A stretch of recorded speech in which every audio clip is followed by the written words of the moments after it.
dia. Não era eu que ia falar primeiro? Já começamos. Não, ela falou para mim ali antes de vir para cá, você começa porque eu estou nervosa. Mas já viu, né? Eu estou nervosa. Foi exatamente como ela disse.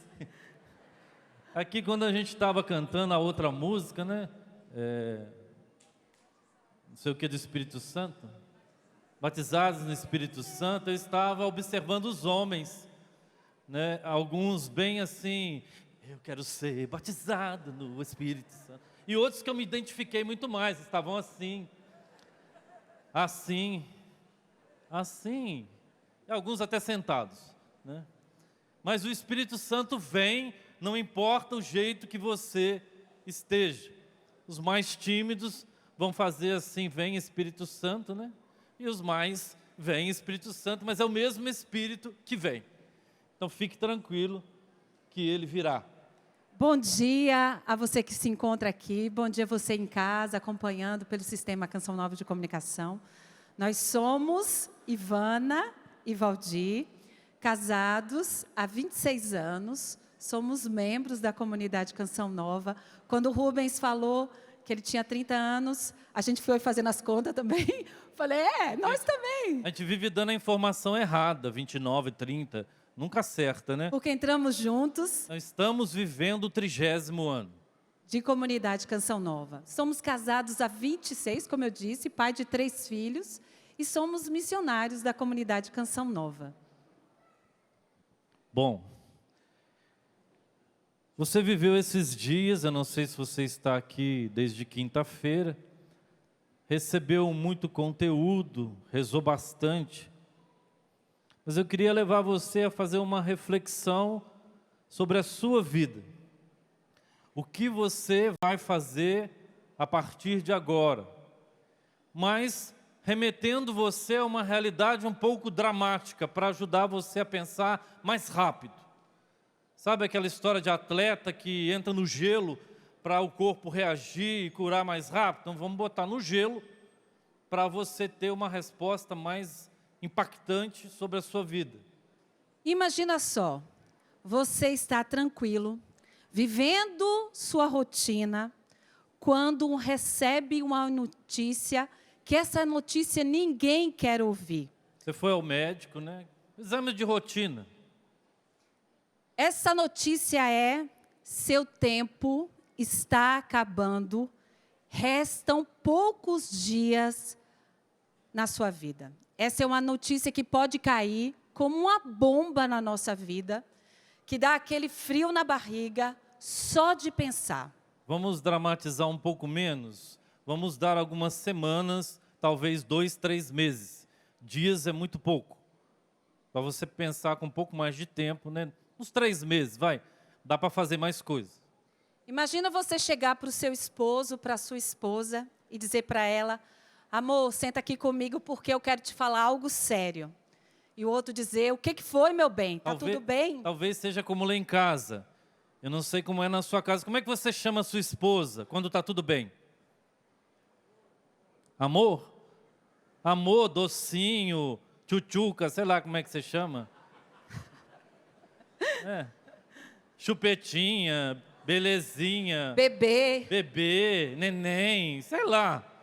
Mas quando a coisa é séria, você chama ela Ivana. Valdir. Não, chama pelo nome, né? Então, Ivana, senta aqui que a gente precisa conversar. E você diz para ele: olha, me falaram que o meu tempo está curto. E o outro pergunta assim: mas como assim? E os nossos planos? E os nossos sonhos? O que a gente vai fazer com esse tempo que resta da nossa vida?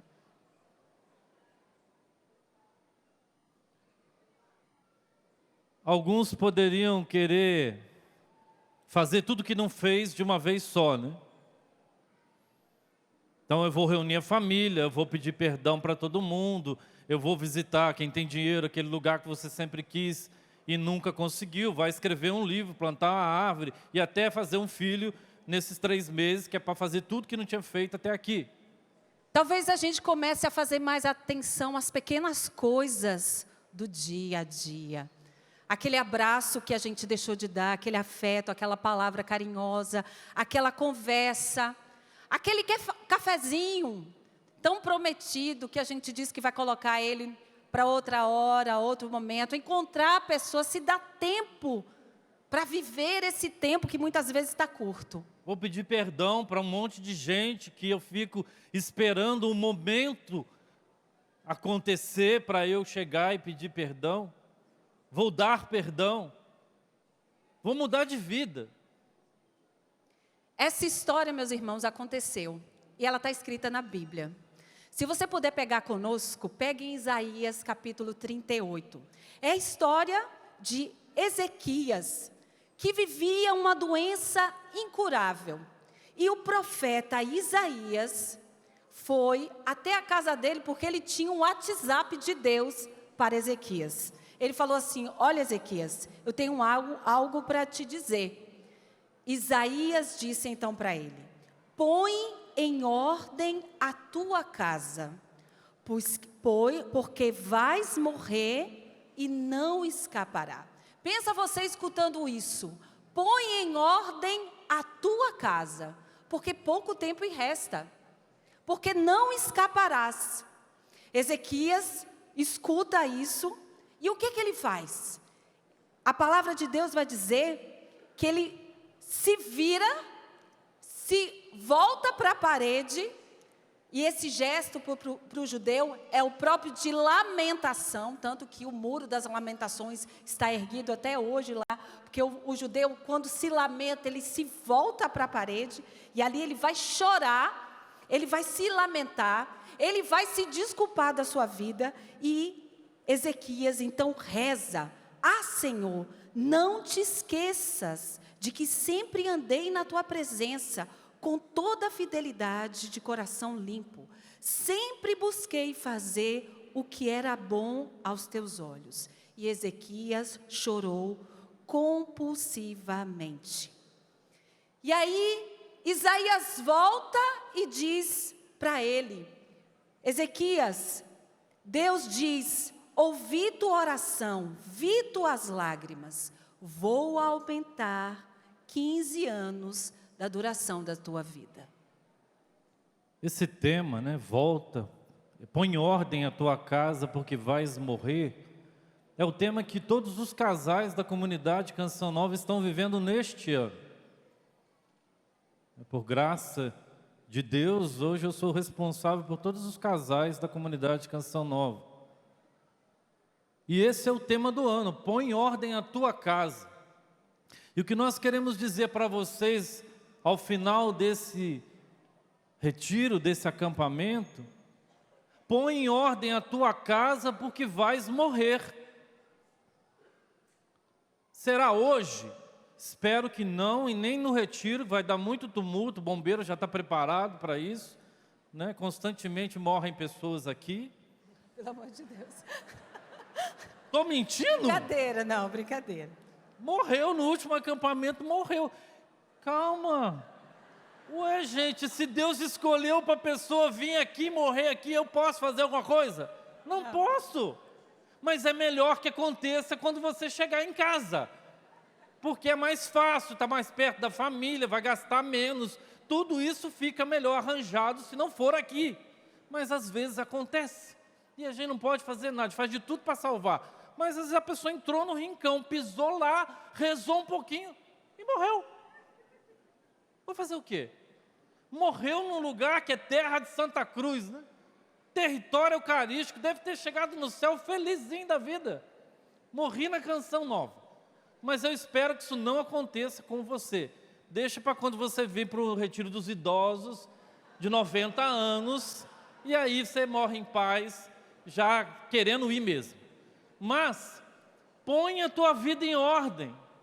Com tudo que você escutou, tudo que você recebeu, tudo que você foi desinstalado por nosso Senhor, tudo que está aí assim, não estou conseguindo ainda nem ordenar as coisas dentro da minha cabeça, porque foi tanta informação e tanta oração, graças a Deus, que eu ainda estou digerindo tudo isso.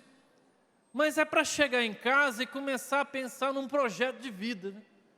Colocar esta vida a dois e com os filhos, a família, em ordem. Porque essa pergunta nos leva realmente a esse ponto. Queridos casais, depois deste acampamento, deste encontro, onde nós somos curados, confrontados, tocados, instruídos, eu pergunto para você esposa, pergunto para você esposo, o que é verdadeiramente importante para você? Agora que nós vamos voltar para casa, o lugar onde o amor é provado, porque é em casa que o amor é provado e vivido. A gente recebe essa ordem de Deus, é preciso colocar a nossa casa em ordem. Eu preciso voltar para casa e colocar a minha casa em ordem. Essa palavra de Isaías a Ezequias pode balançar o nosso coração, porque muitas vezes a gente já foi colocado em xeque-mate na nossa vida. Só que a gente tem que lembrar que o convite do Cristo para nós é uma vida e uma vida aqui, vivida em abundância. Muitos de nós podemos correr o risco de só seguir o que Deus quer, porque a gente tem medo. Sabia que existe uma diferença entre amar a Deus com amor filial, ou amar a Deus, fazer a vontade de Deus, cumprir a vontade de Deus, porque a gente tem medo de perder o céu e ir para o inferno. A promessa do Cristo, uma vida e uma vida em abundância, é muito maior. O Cristo nos convida a quê, meus irmãos? A um céu daqui a um tempo? Sim, também. Mas um céu começado agora, aqui. Eu gosto muito de uma palavra de São Tomás de Aquino, que ele diz: o céu vivido agora e já. O céu vivido aonde? Eu sei que muitas vezes é terrível a gente falar isso, porque muitas vezes a gente não sente esse céu na nossa casa, mas é o céu vivido dentro da nossa casa. É o céu vivido dentro do nosso casamento. É o céu vivido nas nossas relações. Mas, Ivana, isso é impossível. Na minha casa só tem briga, na minha casa só tem desarmonia, na minha casa só tem tensão. Meus irmãos, o convite do Cristo é colocar ordem na nossa casa. Não é para que cada coisa tenha o seu lugar bonitinho, é para a gente já começar a viver aqui, nesta terra, o que é prometido para nós no céu. Nas proporções necessárias, sim, porque lá vai ser perfeito. Mas aqui a gente já pode dizer: eu quero construir na minha casa um pedaço do céu. Porque é isso que Ele nos prometeu. Sua presença no meio de nós, o sacramento que nós recebemos, é para a gente já construir céu aqui. Padre Jonas gostava muito de falar para nós, membros da comunidade, para todos: no céu não vai ter como improvisar. A gente vai amá-la. Então, se a gente já não começa a viver aqui, não tem como improvisar. A presença de Jesus no meio de nós, no nosso casamento, garante, mesmo no meio de lutas que vivemos, que eu quero dizer para você, 27 anos vivido do lado desse homem maravilhoso, é 27 anos vivido, fica longe não, lutas. Eu estou fazendo pose de que eu sou maravilhoso. 27 anos vivido ao lado dessa beldade, não é coisa fácil, não é. Relacionamento humano, relacionamento também amoroso, não é fácil. Só que Ele nos prometeu. Ele nos prometeu o quê? A sua graça e a sua força para nos ajudar a viver com ordem. Vocês viram que o nervosismo já passou, né? Já engatou uma quinta e para vocês verem como a palavra de Deus confirma tudo isso. E às vezes nós ficamos somente com as palavras difíceis que tem no sermão das bem-aventuranças. Os que sofrem, os que são injustiçados, aqueles que são perseguidos. Mas qual é a palavra que antecede todas essas palavras? Felizes. Felizes. Felizes os que sofrem. Felizes quando fores perseguidos e disserem todo mal contra vós.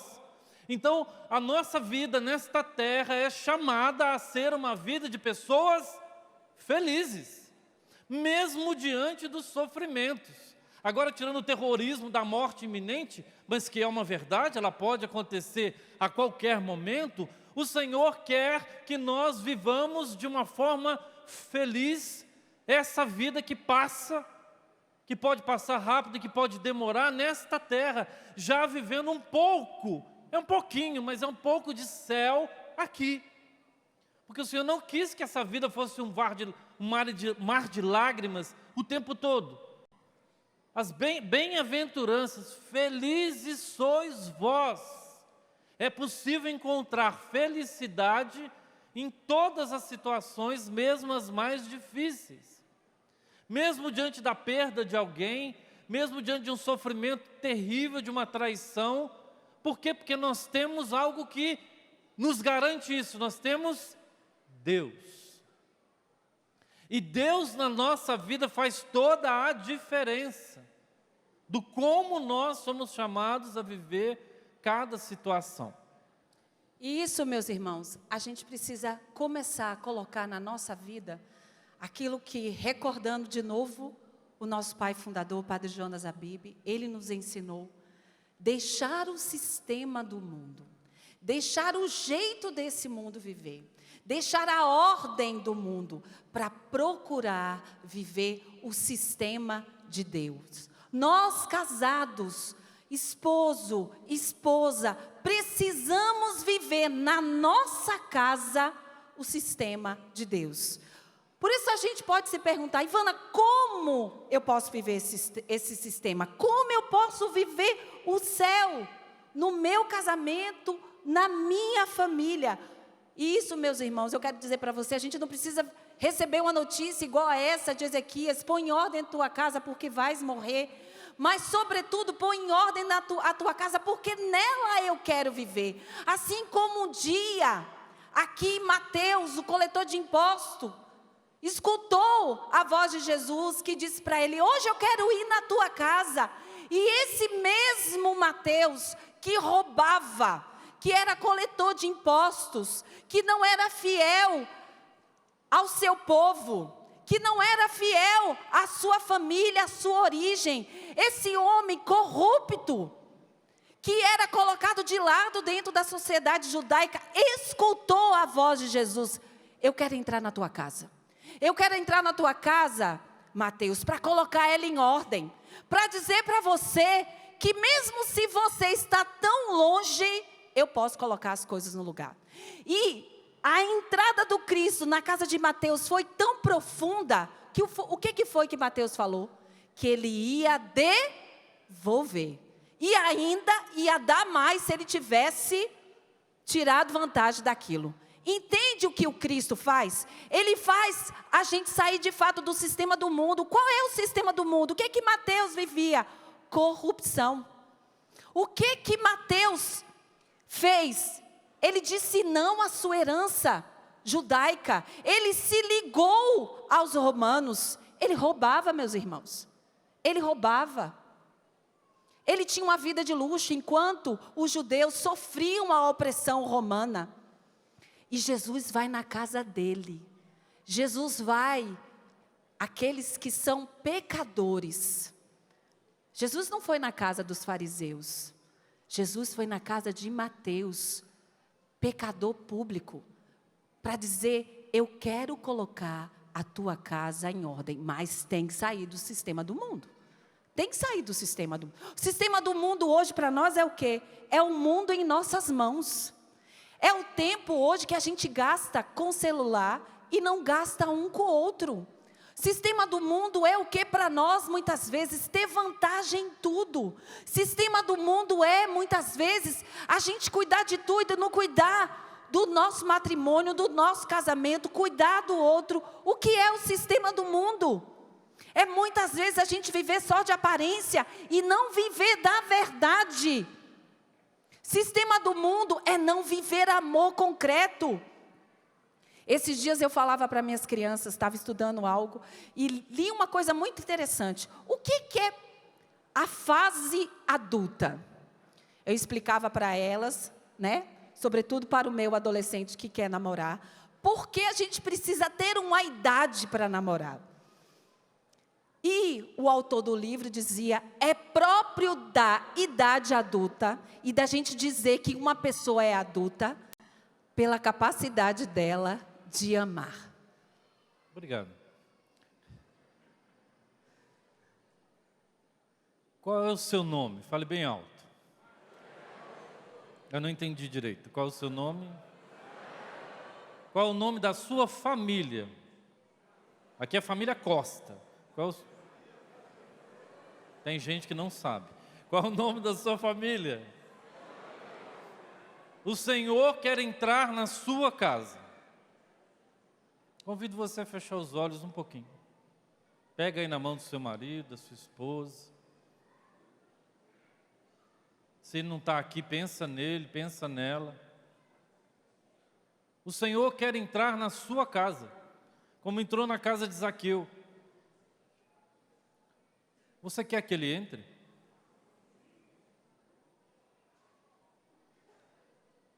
Então responda, eu quero. Eu quero. Entra na minha casa, Senhor. Entra na minha casa, Senhor. Muda a minha vida. Muda a minha vida. Muda o meu matrimônio. Muda o meu matrimônio. Muda a minha família. Muda a minha família. Muda a minha relação com a minha esposa, com o meu marido. Muda a minha relação com o meu marido. Muda a nossa relação com os nossos filhos. Muda a nossa relação com os nossos filhos. O Senhor levou a sério o que você disse. Ele está entrando para quem abriu agora. Ele já está dentro para quem já abriu antes. Ele já estava lá. Mas tenha a certeza. E não é porque você repetiu porque eu falei. Espero que você tenha falado do fundo do seu coração. Deus leva em conta o seu desejo de que Ele entre nessa casa e transforme a sua vida como fez com Zaqueu. Nós não podemos retornar para a nossa casa do mesmo jeito que nós deixamos ela quando viemos para cá. Vocês concordam comigo? Sim. A gente veio para cá para buscar algo. Nós não viemos para a Canção Nova para passear. E nós recebemos muita coisa. O Senhor pegou as nossas talhas e encheu de vinho. E quem tinha só água, Ele transformou a água em vinho. Quem não tinha talha, Ele deu talha. Para Ele não tem problema, se faltar qualquer coisa, Ele providencia. Para que a gente possa voltar para esta casa com disposições novas. Com força de vontade renovada. Para construir, a partir de agora, céu. E onde Deus reina, o céu começa. Então, a primeira coisa que você tem que colocar em ordem na sua casa é essa centralidade de Deus na sua família. Oração em família é uma janela para o céu. Eu não sei como é que você vai fazer isso. E o mais importante não é só e primeiramente a oração familiar, mas é a oração conjugal.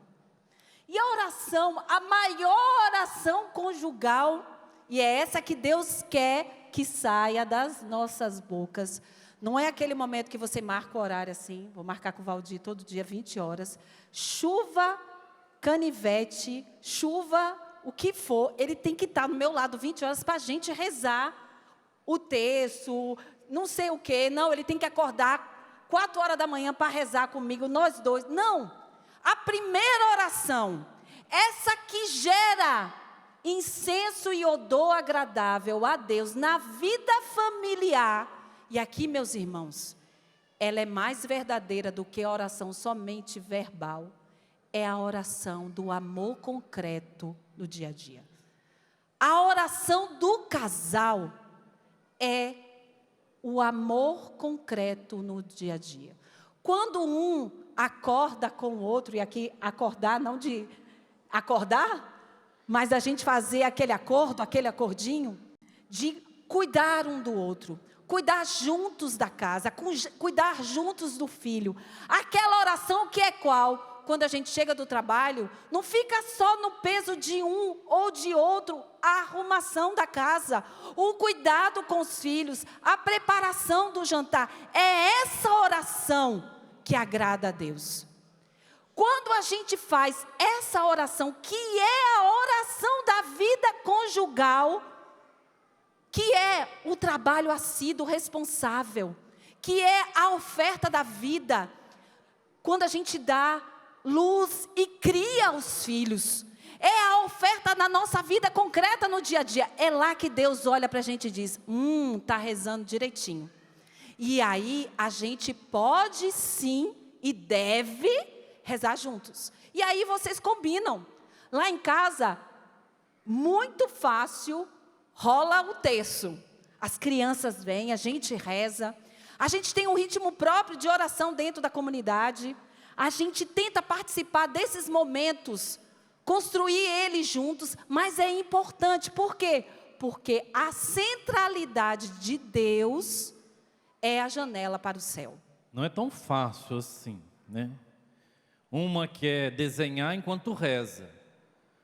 A outra quer brincar enquanto reza, mas reza, né? Então não é tão fácil assim. Às vezes tem que dar uma forçadinha ali para prestar atenção, dizer, Maria Sofia, você não está respondendo. Aí ela começa, Santa Maria, Mãe de Deus, rogai por nós pecadores.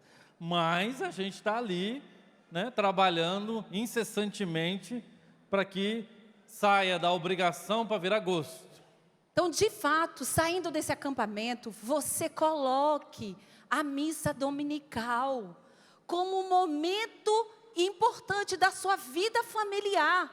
Sim, meus irmãos, é preceito, é pecado mortal. Nós somos cortados da graça de Deus quando a gente deixa de participar da missa dominical. Ela é o centro da nossa vida familiar. Ela é a fonte para a nossa semana.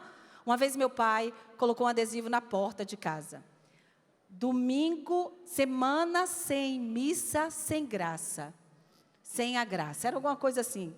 Ele já falava aqui, já fica marcado com uma casa bem católica. Não é qualquer um que se aproxima daqui. Então, semana sem graça é domingo sem missa. Sem missa, semana sem graça. Isso agora, obrigada, amor. Então, marcar juntos esse momento é um momento de alimentar a nossa alma. Atenção, não que a gente não possa ter um lazer no domingo. Não que você possa não ver o seu jogo preferido, do seu time preferido. Mas o que tem valor ocupa o primeiro lugar. Sabe por quê, meus irmãos? Quando a gente se coloca em oração juntos, a gente pode alcançar graças enormes no céu. Porque o nosso Senhor nos prometeu em Mateus, quando 2 ou mais pedirem em acordo e em nome de comum acordo e em meu nome, eles alcançarão a graça. E aqui, minha gente, esse acordo não é a gente ter a mesma opinião. Já sacou que eu e Valdir somos completamente diferentes, né? Imagina, a gente é bem parecido. Gente, todo dia a gente tem opinião diferente para tudo. Ele pensa óleo, eu penso água. Ele pensa azul, eu penso branco. Para a gente montar essa pregação aqui, a pressão dele subiu. Porque eu não estava de acordo. Ele falou, Ivana, a minha pressão tá alterada aqui. Eu falei, calma. Porque nós somos opostos. Gente, esse oposto é razão de muita coisa diferente e diferencial para nós? Mas olha os instrumentos musicais. O Lucão ali toca baixo, que é completamente diferente de um teclado, que mesmo sendo cordas, é completamente diferente de guitarra. Mas se os instrumentos musicais não tivessem afinados, eles poderiam tocar? Não. Nós somos completamente diferentes. Mas nós precisamos estar afinados. Eu e Valdir somos água e óleo.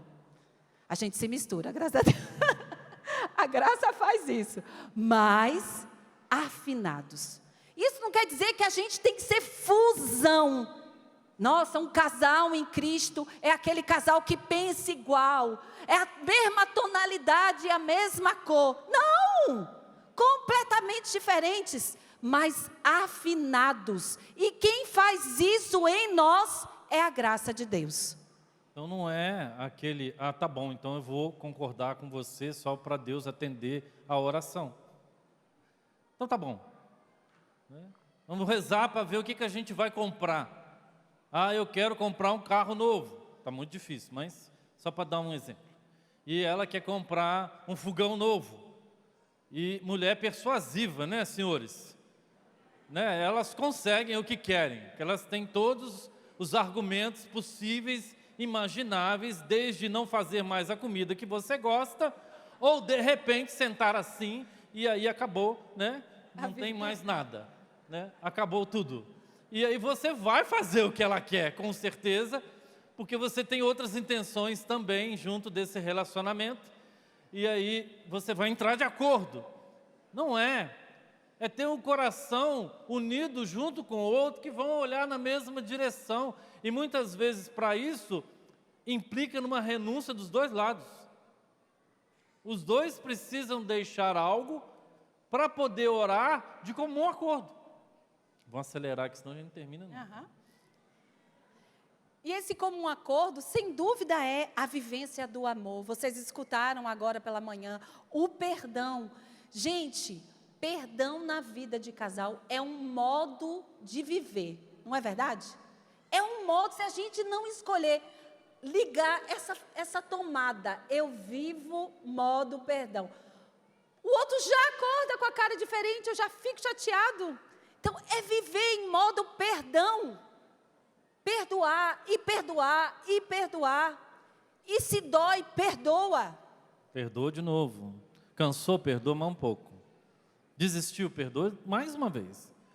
Porque o perdão é a forma mais concreta do amor. Não é possível viver muitos anos juntos sem perdão. E se não tem perdão, também não tem diálogo. Está vivendo que nem colocatário dentro da casa. E duvidar, dorme até em quarto diferente. Hoje, o que chamam casamento cinza. Porque os dois estão debaixo do mesmo teto, mas vivem como amigos. Não vivem mais a comunhão íntima, não vivem mais carinho, não vivem mais afeto, não vivem mais cuidado, não vivem nem mais a vida íntima conjugal, que é a liturgia da vida do casado. Então, meus irmãos, precisa colocar em ordem tudo. E ela começa, sem dúvida, nessa centralidade de Deus na nossa vida. Nós precisamos estar unidos nas decisões do dia a dia. Conversar para decidir. Um problema que às vezes acontece é que um é mais cheio de argumentos do que o outro. E quer convencer por argumentos tudo e nem deixa o outro falar. Um tem mais dificuldade de se exprimir, de construir um raciocínio. E o outro pega e convence, dobra a pessoa com os argumentos que ela não consegue responder. Isso não é dar ao outro a liberdade de ser ele e de dizer o que ele pensa e de poder conversar de forma sadia para chegar juntos ao que é melhor para a família. Então não pode ser uma forma opressora de decisão.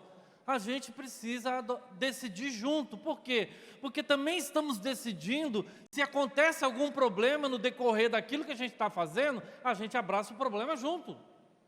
Não vai chegar para o outro e dizer no meio do caminho, foi você quem quis.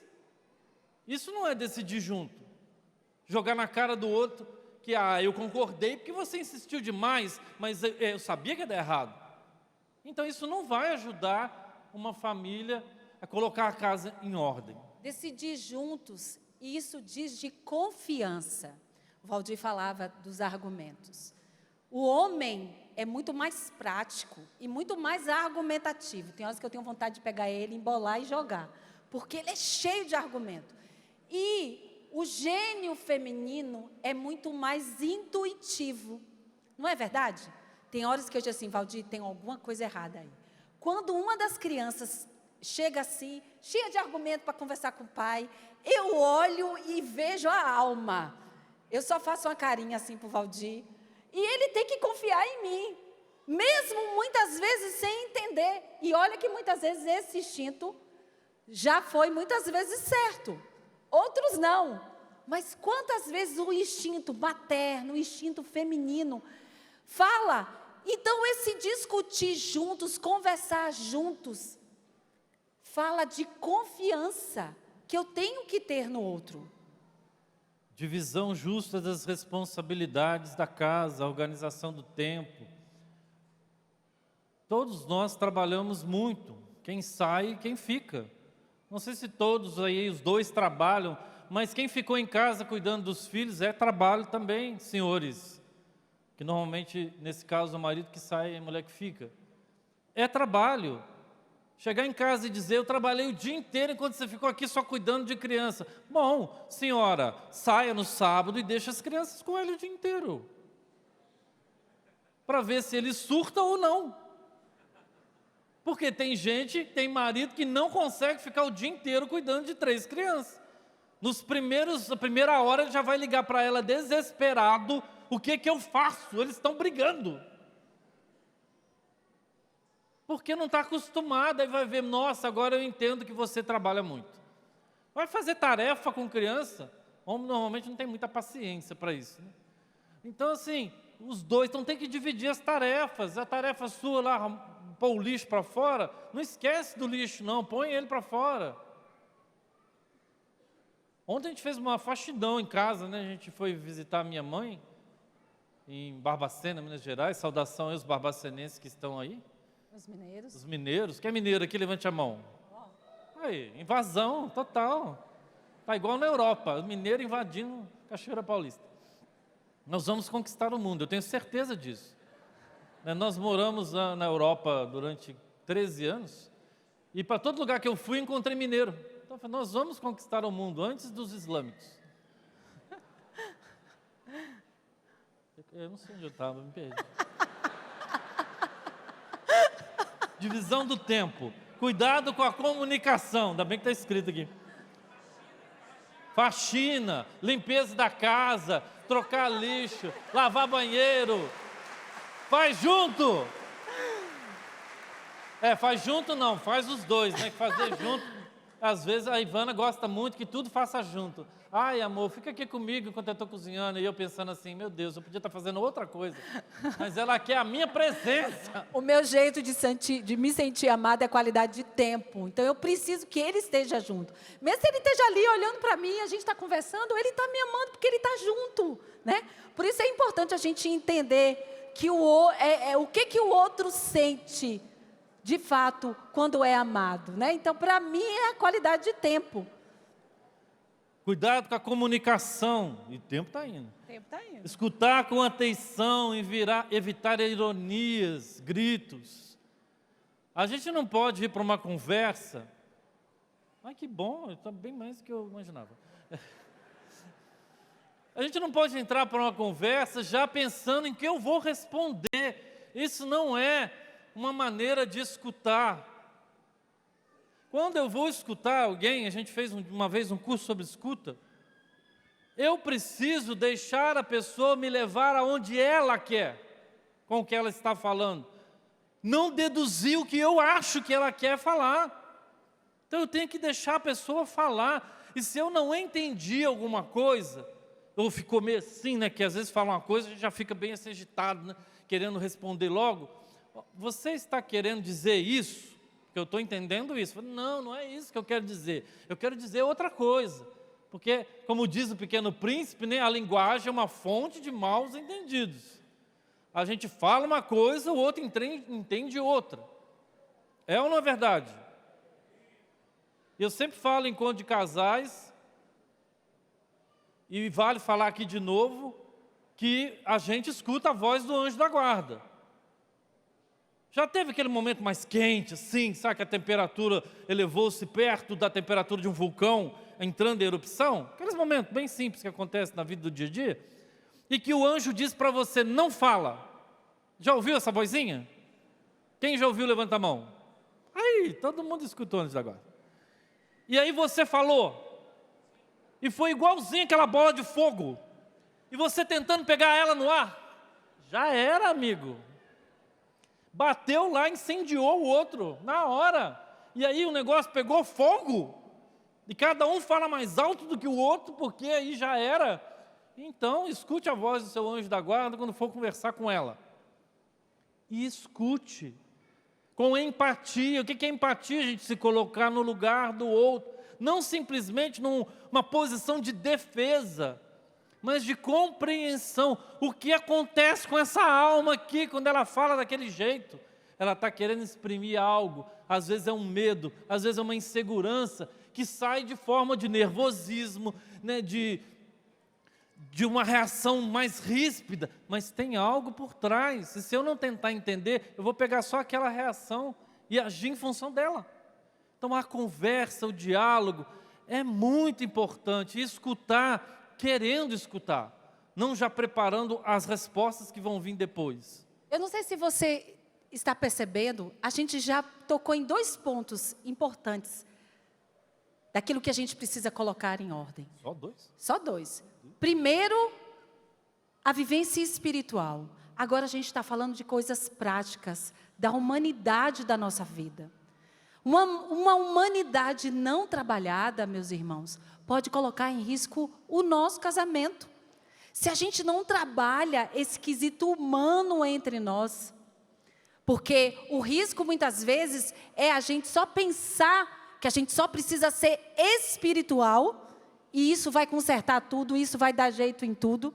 Um dia eu escutei um padre que falou assim, Ivana, faz atenção, porque quem faz o anjo faz a besta. Quem faz o anjo faz a besta. Então a gente precisa, sem dúvida, colocar como pilar da nossa vida, a centralidade da nossa casa, o Cristo e a vivência, mas ao mesmo tempo a gente precisa trabalhar o nosso terreno humano, trabalhar as nossas feridas, o quanto que a gente traz para dentro da família, as nossas feridas históricas, aquilo que é a nossa biografia, mas que em vez de ajudar, atrapalha. Então precisa, nesses quase 27 anos casados, o quanto eu e Valdir precisamos trabalhar a nossa história, porque a gente traz dentro para a nossa casa as nossas feridas, as feridas existenciais. E a gente muitas vezes vai pedir o outro algo que nenhum ser humano vai conseguir colocar, preencher, fazer.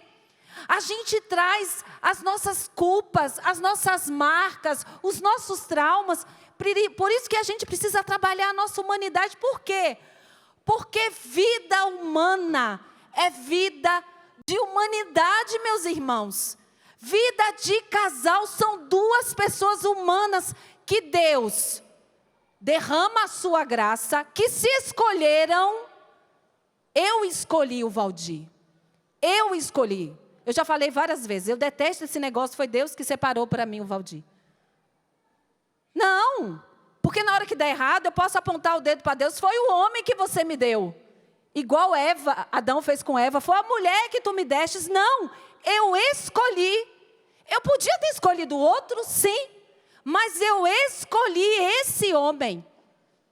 A gente hoje percebe que muitas vezes a gente vive problemas familiares porque a gente esquece dessa escolha que um dia a gente fez. Eu escolhi, entre outros, e escolho todo dia. Por isso que a gente precisa escolher cotidianamente. São 27 anos, eu não sou boa em matemática não, mas eu podia fazer a conta aqui, quantos dias até hoje, dizendo e reafirmando o sim que um dia eu dei para Ele, no altar, diante de Deus, dizendo para Deus, olha, é um casamento a 3.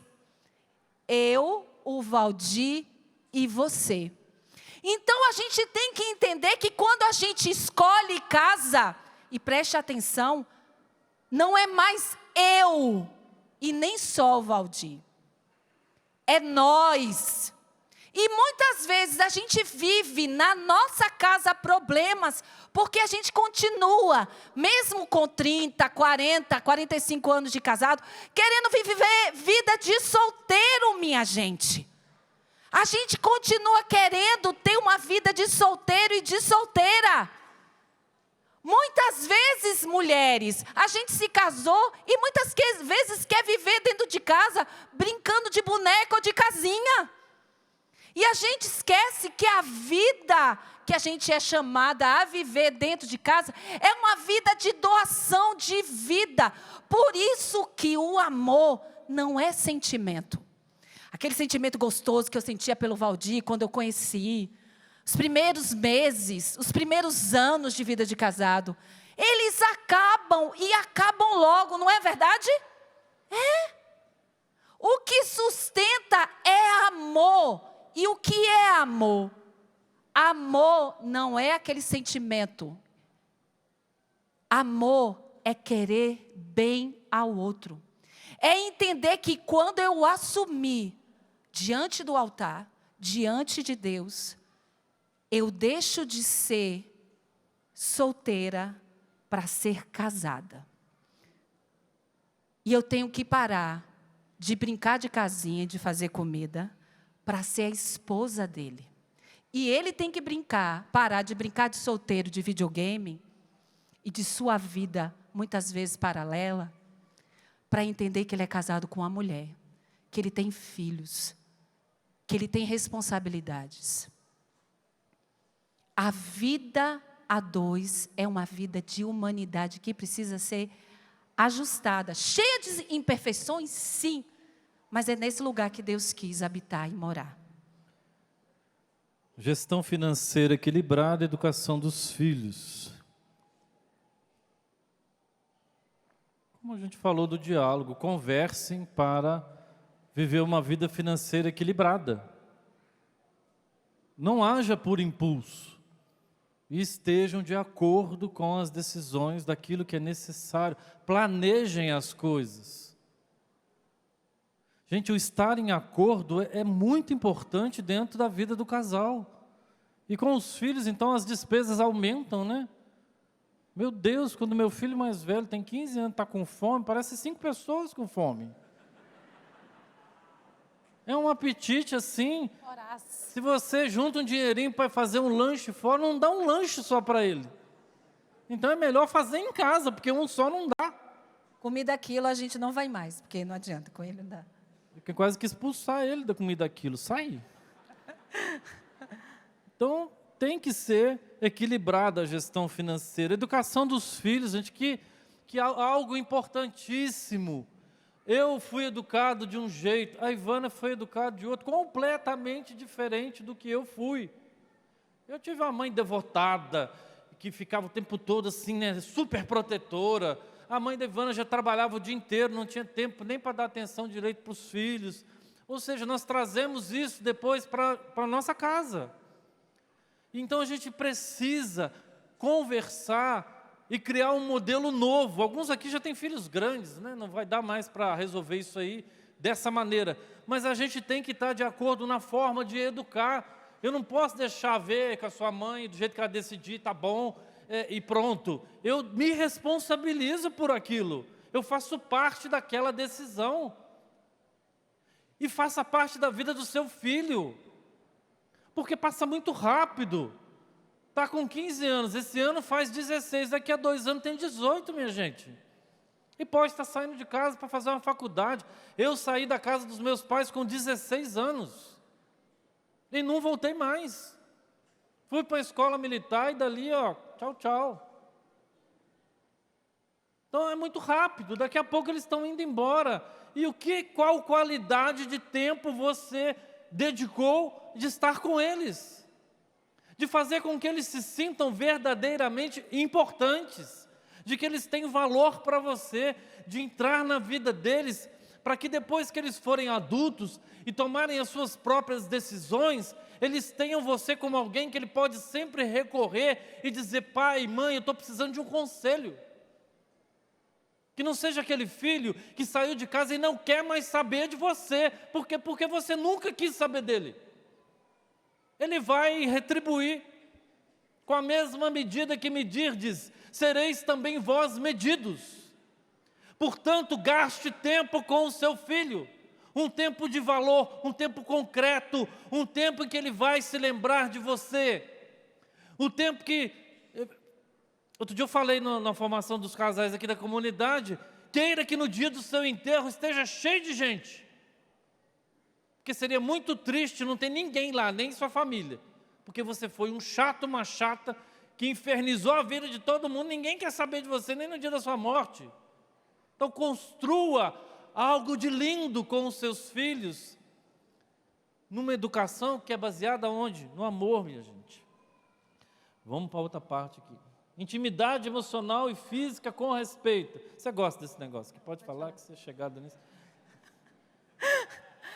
A gente tem que entender que a vida íntima no casal, do casal, ela não pode ser um apêndice da nossa vida.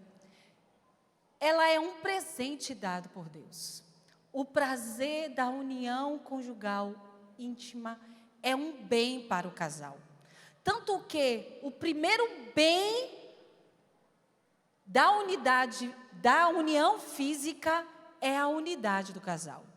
Porque Deus nos presenteou com essa união tão forte, tão intensa. O primeiro bem é a unidade. Então a gente faz sexo para ficar cada vez mais juntos. A gente faz sexo para a gente se amar cada vez mais. E o segundo bem é os filhos. Tanto que quando a gente chega para pedir o sacramento do matrimônio na igreja, o padre não pede a carga ovariana da mulher e nem o espermograma do marido. Não pede isso. O primeiro bem não são os filhos. O primeiro bem é a união do casal. Isso para a gente entender que a sexualidade, a união do casal íntima, tem um ponto super importante na vida do casal. E a gente precisa vivê-lo de forma bela, boa e justa. Por isso a gente precisa afastar, muitas vezes, do leito conjugal, da unidade, aquilo que é mundano. Aquilo que não convém mais a gente trazer para dentro das quatro paredes. Porque não vale tudo dentro de quatro paredes. Não vale tudo. Vale aquilo que gera vida. Aquilo que pode gerar vida física e, sobretudo, aquilo que está também de acordo com o bem do outro. Por isso a gente precisa entender que é preciso a gente ter saúde íntima, meus irmãos, porque isso é importante para a vida do casal. Não é que a gente, um dia, perguntaram para a gente num encontro de noivos, numa mesa redonda, fizeram essa pergunta: quantas vezes um casal católico faz sexo? É como se o casal católico isso não fosse uma coisa que a gente falasse, que a gente não pode falar. Eu posso dizer para você, tem muita coisa que a gente não vive na alegria de Deus, porque a gente aprendeu de forma errada. E a gente acha que do jeito que Deus pensou, não é alegre, não é feliz. Não, existe felicidade nesse local de intimidade com Deus. Eu e o Valdir, a gente tem um acordo entre nós. A gente sempre fala esse acordo para todo mundo. Eu gosto desse acordo. A gente tem que fazer 2 retiros no ano. Retiro espiritual e um retiro coberta. Vocês entenderam o retiro coberta? Entenderam? Sim ou não? Sim. É para fazer aquilo que você só faz de vez em quando. Bem, de vez em quando. Quer ver aqui? Levante a mão, tá brincadeirinha. Já assustei você, né? Por quê? Porque a gente precisa de tempo gratuito um para o outro. Hoje, no meio da vida louca que a gente vive, a gente precisa criar preservação do casal, intimidade do casal. Lá em casa, a gente não tem dinheiro para ir para restaurante. A gente chega, faz um jantar para as crianças e muitas vezes faz um jantar para nós. A Inês, que é a caçula, ela fica do quarto para a sala todo momento, quando a gente quer ter esse momento, né? Da gente sentar, só nós dois, beber uma taça de vinho, a gente conversar, a gente tem um momento gratuito para nós dois. Criar esses momentos. Uma vez, conversando com o irmão, ele falou assim: Ivana, você e Valdir, vocês são lúdicos, né? Então, criar um momento de sentar e dizer assim: vamos jogar? Vamos jogar. Vamos jogar Uno, você vai ganhando, vai ficando quente, vai tirando. Lúdico. Atenção. Gente, eu estou ajudando vocês. A criatividade é algo importante na vida a dois. Porque é uma vida de alegria. Gente, a vida de um casal católico tem que transparecer alegria. Tem que transparecer uma vida de intensidade. Né? Nossa, aquele casal ali, ó. Nossa, né? Se amam, né? Se amam, se querem bem, tão bem. E é um lugar também sensível. A gente precisa conversar. Atenção, não traz o que você viu na sua adolescência ou o que você continua a ver para dentro do seu quarto. Vocês estão entendendo, né? Eu tenho que fazer cuidado porque eu estou na televisão. Não posso falar assim. Se a gente estivesse num encontro fechado, a gente rasgava. Vocês estariam horrorizados. Mas pode ter crianças vendo, né? Então, cuidado. Pede para Jesus curar as memórias, as lembranças, as imagens. Porque você não pode viver com a sua esposa uma performance que muitas vezes se passa em filmes e em coisas que você vê ou ouviu. Atenção! Porque é um lugar sagrado de intimidade. É um lugar onde o outro se entrega totalmente. E muitas vezes a gente vem com feridas, com marcas, com histórias difíceis.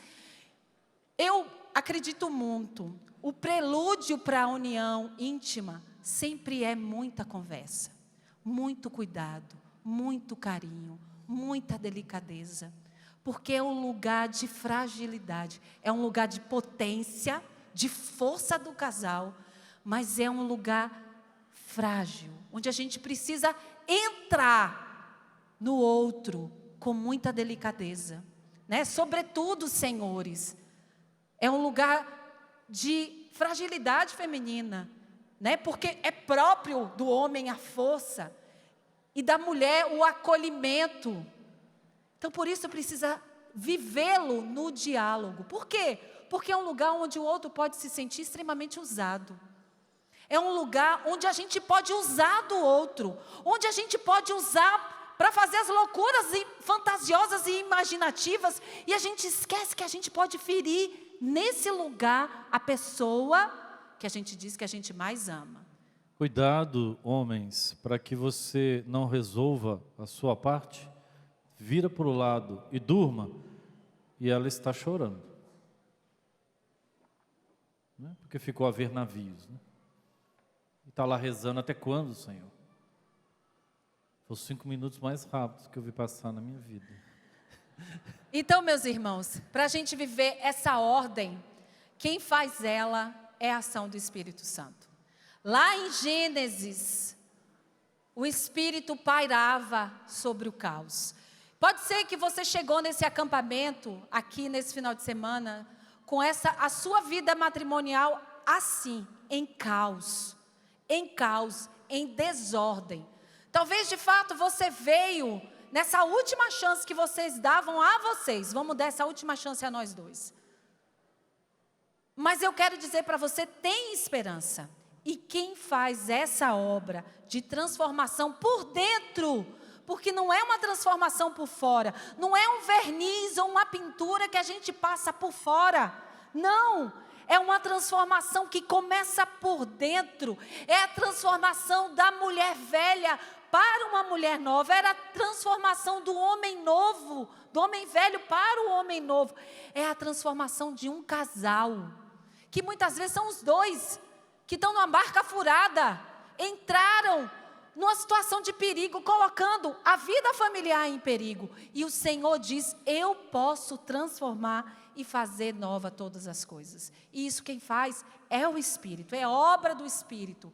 Quando o casal se deixa moldar por Deus, quando o casal deixa moldar por Deus, meus irmãos, o ambiente muda. E aí a gente pode de fato viver aquilo que a gente falou no começo, que parecia sem cabeça.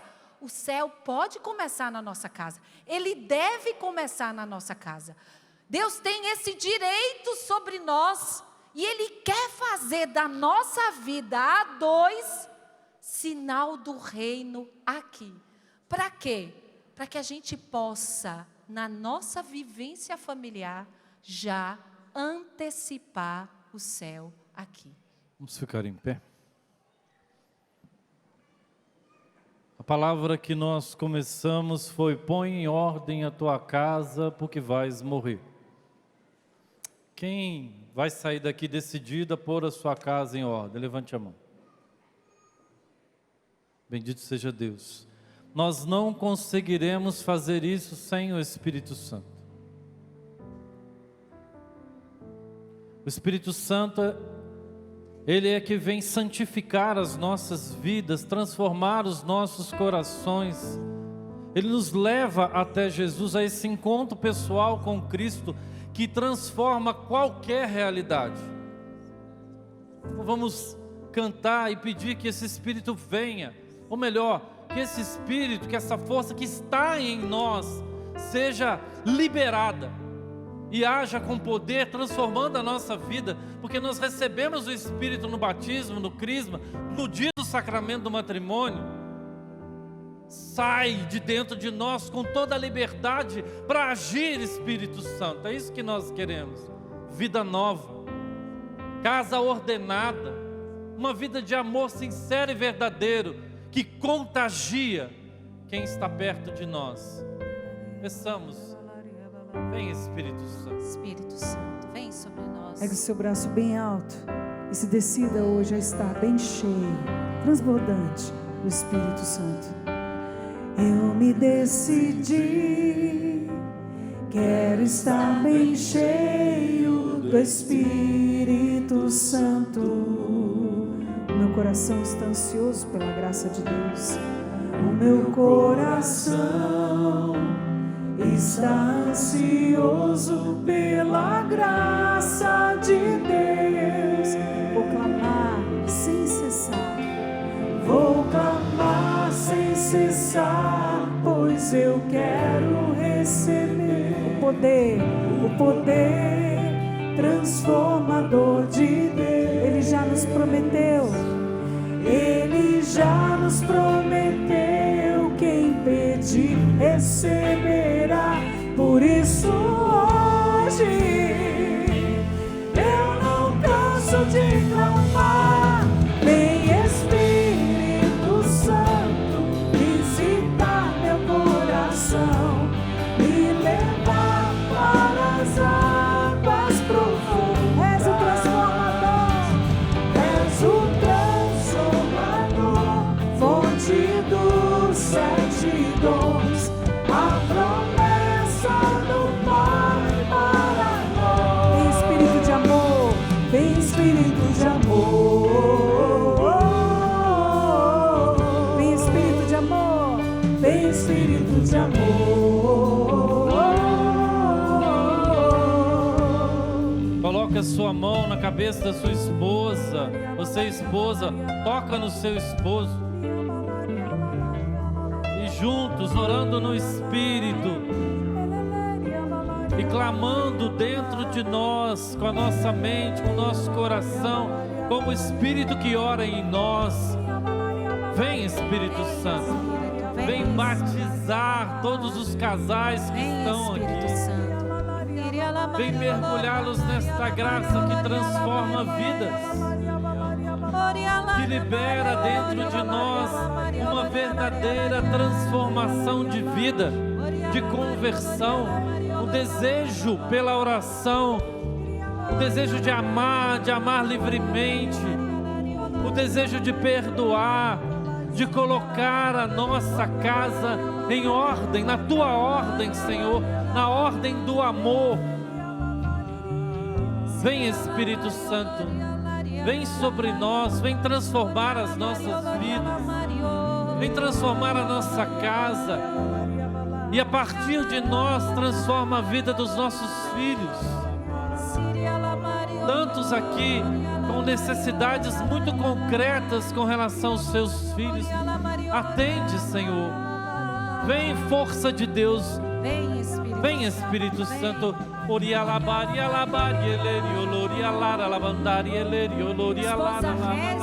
pelo esposo.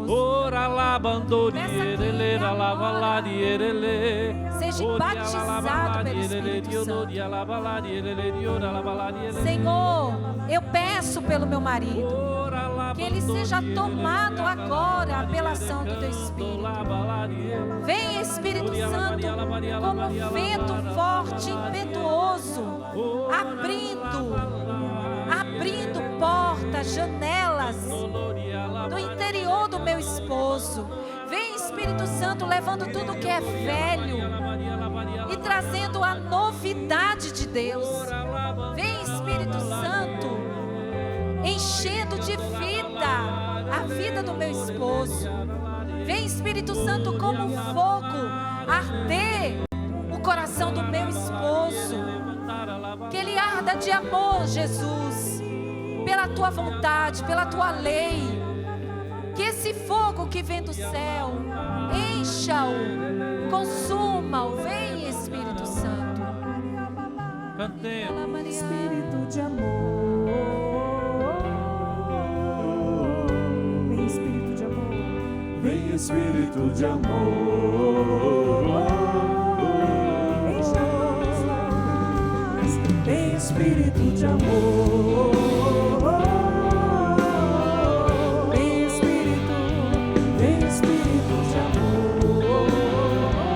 Vem, Espírito Santo, visitar meu coração. Vem, Espírito Santo, visitar meu coração e levar para as águas profundas.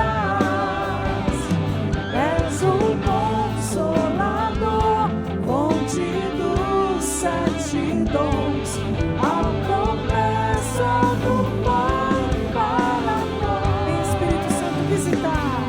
Vem, Espírito Santo, visitar e levar para as águas profundas. Levar para as águas profundas. És o Consolador, és o Consolador, fonte dos 7 dons, a promessa do Pai para nós. Vem, Espírito de amor. Vem, Espírito de amor.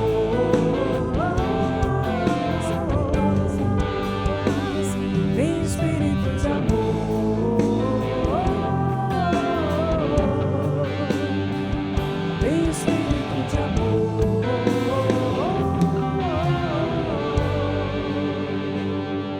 Vamos pedir a bênção do Senhor sobre nós, sobre tudo aquilo que nós vivemos nesses dias, sobre a nossa família, sobre os nossos filhos, sobre as intenções mais particulares da sua família. O Senhor esteja convosco. Ele está no meio de nós. Pela intercessão da bem-aventurada Virgem Maria, desça sobre vós a bênção do Deus Todo-Poderoso, Pai, Filho e Espírito Santo. Amém. Aplaudamos ao Espírito de Deus.